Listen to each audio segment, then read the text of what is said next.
itong Pilipinas, ito para lang sa mga taong naghirap. Kayo ang protektahan ko. Yung mga mayaman, talagang kalaban ko yan. Sabihin na ninyo na inggit ako sa inyo, totoo yan, putang ina kayo, pero magbayad kayo. Kaya inggit ako ng galit sa inyo. Bakit hindi ako mainggit? Yumayaman kayo na yumayaman, hindi naman kayo bumabayad ng taxes.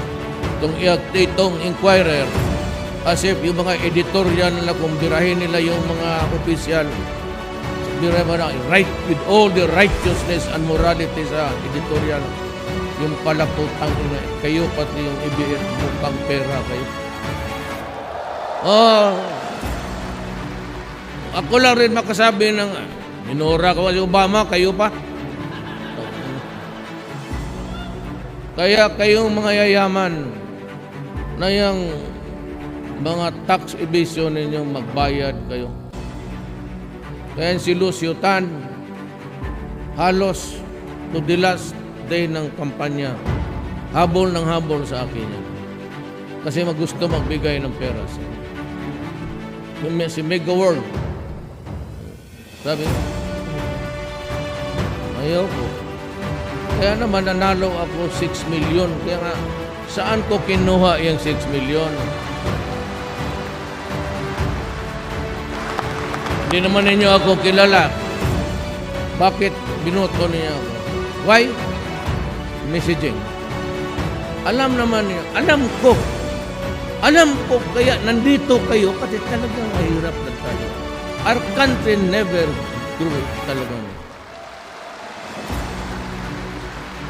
But in the fullness of God's time, sigurado ako, basta wala lang korupsyon at makuha ko yung lahat ng taxes na hindi mo bayad ng mga animal na to. Lucio Tan has almost billion 30 million. He has to pay. He has to pay. Lahat. He has to pay. Kami gobyerno, tax at source kami. So, ang guarantee ko sa inyo, tablat tayo. Walang special. Walang Moro, walang Tausog, walang Bisaya, o walang Ilog. Basta tablat tayo.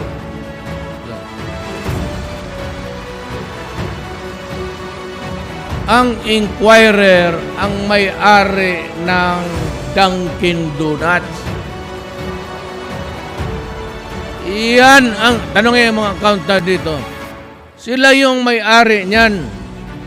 About 5 years ago, they were assessed 1,800,000,000 bucks taxes. Maniwala ka hindi. Inapil nila, inikot, pabalik na pabalik. Pagdating kay Inares, they were only assessed 8 million. Yan ang mga oligarchs na gusto kong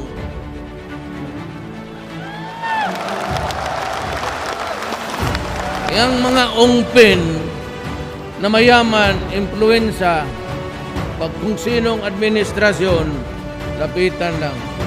Ungpin, binigyan siya ng konsesyon ni Cory. Since then, until now, 1%.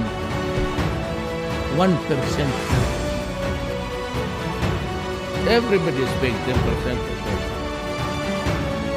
Yan yung mga oligarchs. Yun yung mga mayaman na mga putang ina wala ng ginawa.